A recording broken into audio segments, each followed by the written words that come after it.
l'ULCC soumet le système judiciaire là.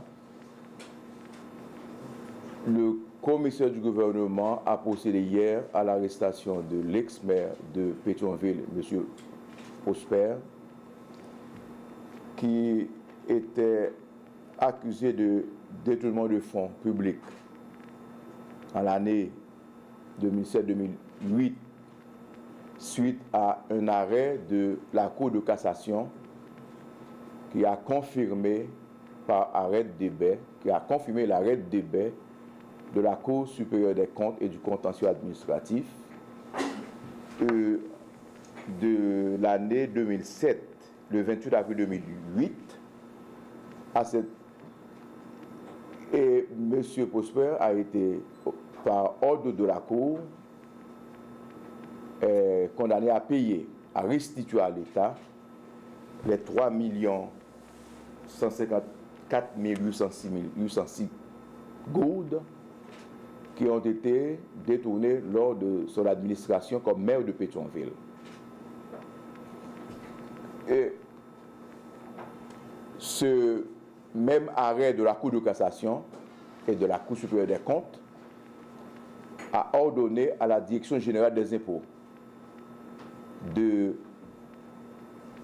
geler tous les avoirs financiers de M. Prosper et aussi ses biens meubles et immeubles soient mis sous séquestre jusqu'au paiement intégral de la dite valeur de 3 154 806 gourdes.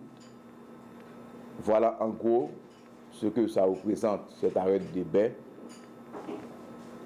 Le premier en date qui a été exécuté en Haïti. C'est une grande première pour nous, et c'est le premier arrêt de débat exécuté par la justice haïtienne, ordonné par la justice haïtienne, et qui va être exécuté par la DGI.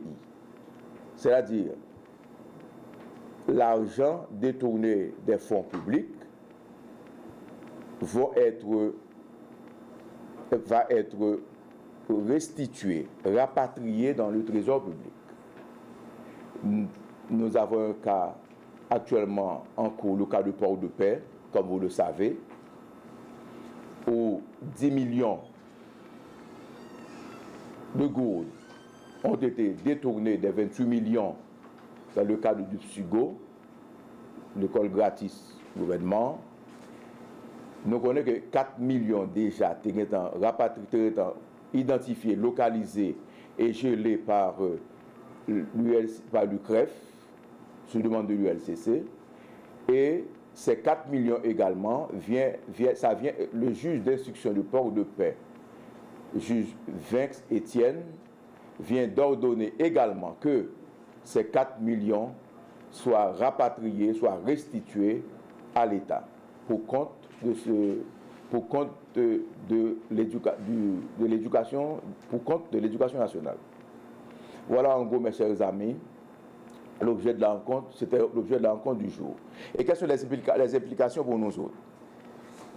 Pour l'implication, alors, l'ULCC tient à rappeler à vous d'informer que c'est dans le cadre de ces 22 cas qui sont actuellement au système judiciaire. C'est le premier des 22 qui a pu arriver à terme, c'est-à-dire à une conclusion.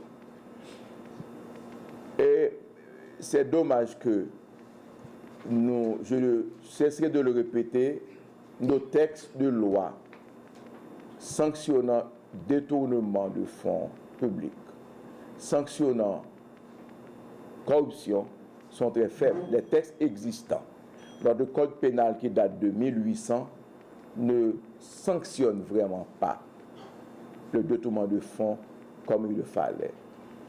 Je profite de l'occasion pour rappeler, pour solliciter, pour exhorter nos honorables parlementaires de voter pour nous cette loi de la répression de la corruption. Également la loi sur la répression du blanchiment d'argent, parce que tout cet argent, en général, est détourné des fonds de l'État, sont blanchis. Donc si nous n'avons pas vraiment une loi forte, telles que ces deux lois qui sont en attente au Parlement, la loi, celle sur le blanchiment des avoirs, le blanchiment d'argent, et celle sur la répression de la corruption, qui est actuellement, ces deux-là sont au Parlement, attendant d'être votées par nos honorables sénateurs. Nous exhortons, au nom de la patrie, nos honorables parlementaires, tant de la Chambre haute que de la Chambre basse, de voter ces deux lois-là. Alors, nous aurons des instruments solides, des instruments légaux solides pour effectivement combattre la corruption, combattre le blanchiment d'argent. Et comme je le répétais, pour me répéter, quand l'argent est détourné des fonds de l'État, l'argent est blanchi quelque part, il nous faut ces deux instruments pour combattre